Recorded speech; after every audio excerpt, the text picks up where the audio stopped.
Back to our channel greetings for travel guys. Kerala రాష్ట్రంలోని Idukki districts లో ఉన్న ఒక ప్రముఖ టూరిస్ట్ ప్లేస్ అదే తేకిడి అన్నమాట. అలాగే ఇది యానిమల్ కేరింగ్ కి ప్రసిద్ధి చెందిన ప్లేస్ అన్నమాట. అండ్ ఇక్కడ చాలా రకాల విజిట్ ప్లేసెస్ అయితే ఉన్నాయి చూడాల్సినవి. అలాగే ఇక్కడ ఏంటంటే నేచర్ లవర్స్ కానీ వైల్డ్ లైఫ్ సఫారీ చేయాలనుకున్న వాళ్ళు, అలాగే ఫారెస్ట్ ట్రెక్కింగ్ కానీ ఏదైనా సైలెంట్ రిట్రీట్ కోరుకునే వాళ్ళకి ఇది ఒక బెస్ట్ డెస్టినేషన్ అని చెప్పొచ్చు. ఎవరైనా కేరళ ట్రిప్ వచ్చినప్పుడు కొచ్చి ఎయిర్పోర్ట్ నుంచి కానీ ఎర్నాకుళం రైల్వే స్టేషన్ నుంచి కానీ మనం ఒక ప్రాపర్ రూట్లో వెళ్తుంటాం. కొచ్చి, మున్నార్, దాని తర్వాత తేకిడి చూసుకొని అలిప్పి చూసుకొని రిటర్న్ వెళ్ళిపోతూ ఉంటాం అనమాట. సో మేమైతే ప్రజెంట్ మున్నార్ చూసుకొని తేకిడి వచ్చేసాం. ఇది మేము స్టే చేస్తున్న హోటల్.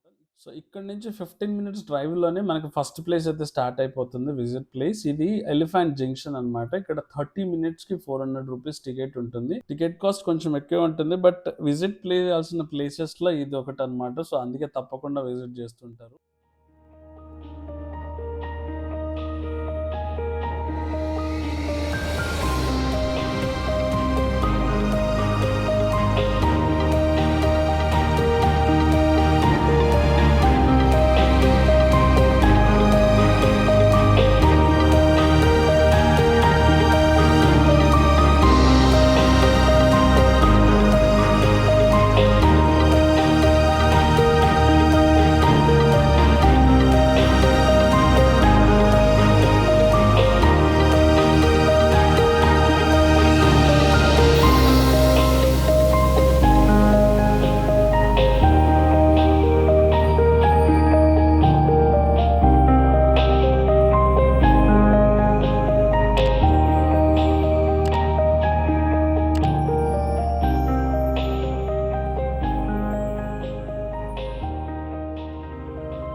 సో గైస్, తేకిడి అనేది ఒక చిన్న టౌన్ అనమాట. అండ్ ఇందులో అనేక హోటల్స్ కానీ, హోమ్ స్టేలు కానీ, ఆయుర్వేదిక్ స్పాలు కానీ, అండ్ ఇది ఏంటి అంటే మలయాళీ అండ్ తమిళ సంస్కృతికి మిక్స్డ్ గల్ ప్లేస్ అనమాట. అందుకే ఇక్కడ ఏంటి అంటే కథకళి, కలరి, అలాగే తెయ్యంకి సంబంధించిన షోలు చాలా ప్లేసెస్లో ఇక్కడ జరుగుతూ ఉంటాయి.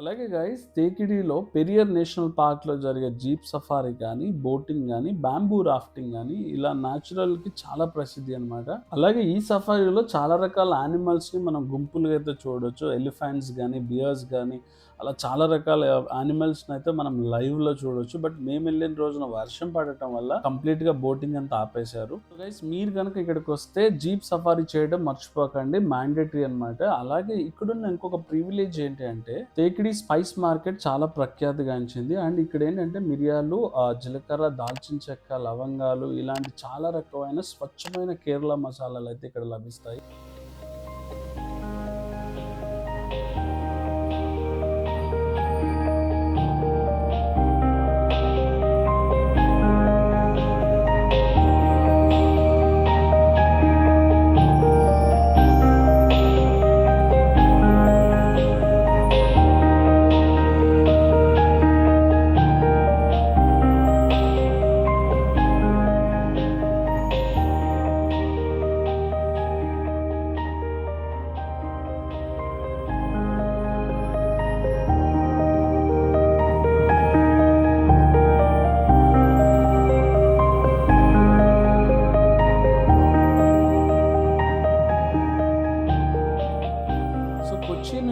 ఎగ్జాక్ట్లీ 145 కిలోమీటర్స్లో అయితే ఈ టౌన్ వస్తుంది. బట్ ఇది చాలా చిన్న ప్రాంతం అనమాట. అంటే చిన్న జనాభా కలిగిన ప్రాంతం. సుమారు 40,000 మంది కంటే ఎక్కువ ఉండరు. కానీ ఇది ప్రపంచ స్థాయి ఈకో టూరిజం కేంద్రంగా అయితే అభివృద్ధి చెందిన ప్రాంతం అనమాట. ఎందుకు అంటే అడవి చుట్టూ హిల్ స్టేషన్స్, అలాగే ట్రెక్కింగ్ గానీ సఫారీస్ గానీ చేయాలనుకున్న వాళ్ళకి ఇది ఒక బెస్ట్ డెస్టినేషన్ ప్లేస్ అనమాట. సో తేకిడి విజిట్ చేయడానికి బెస్ట్ టైం ఏంటంటే సెప్టెంబర్ నుంచి మార్చ్ వరకు అనమాట. ఈ సీజన్లో ఏంటంటే వాతావరణం చల్లగా ఉంటుంది, వర్షాకాలం ఏంటంటే తక్కువగా ఉంటుంది. కాబట్టి మాన్సూన్ సమయంలో అడవి ఏంటంటే పచ్చగా ఉంటుంది, కానీ సఫారీ మొత్తం ఆపేస్తారనమాట. ఎందుకంటే రెయిన్ సీజన్ వల్ల ఎఫెక్ట్స్ అవుతాయి అని చెప్పేసి మొత్తం సఫారీ క్లోజ్ చేస్తారు. బట్ అడవి మాత్రం చాలా పచ్చగా ఉంటుంది అండ్ గ్రీనరీ ఎక్కువ ఉంటుంది. న్యాచురల్ లవర్స్ అయితే బెస్ట్ విజిట్ చేసుకోవచ్చు. సో పర్ఫెక్ట్ టైం ఏంటంటే సెప్టెంబర్ మార్చ్ వరకు అనమాట.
సో గైస్ తేకిడిలో 1 డే స్టేయింగ్ సరిపోతుందని అనుకుంటున్నాను. ఒకవేళ 2 డేస్ కూడా ఉంటే ఉండొచ్చు. బట్ 1 డేలో మనం మెయిన్ ప్లేసెస్ కవర్ చేసేసుకోవచ్చు అనమాట. ఎలిఫెంట్ జంక్షన్స్ కానీ అలాగే సఫారీస్కి మనం బోటింగ్ చేసేయచ్చు.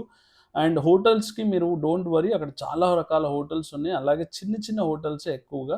సో చాలా తక్కువ బడ్జెట్‌లో మనకు హోటల్స్ దొరికిపోతాయి. ఏమి ఆన్‌లైన్‌లో బుక్ చేసుకోవాల్సిన అవసరం కూడా లేదు. మనం డైరెక్ట్‌గా వెళ్తే హోటల్స్ దొరికిపోతాయి. సో చాలా తక్కువ బడ్జెట్‌లో మనం తేకిడి టూర్ ప్లాన్ కంప్లీట్ చేసుకోవచ్చు. సో గైస్, ఈ ఇన్ఫర్మేషన్ మీకు నచ్చినట్లయితే ప్లీజ్ లైక్ అండ్ సబ్స్క్రైబ్. ఇలాంటి మరిన్ని వీడియోల కోసం మమ్మల్ని ఫాలో అవుతూ ఉండండి. Thank you for watching and thank you again.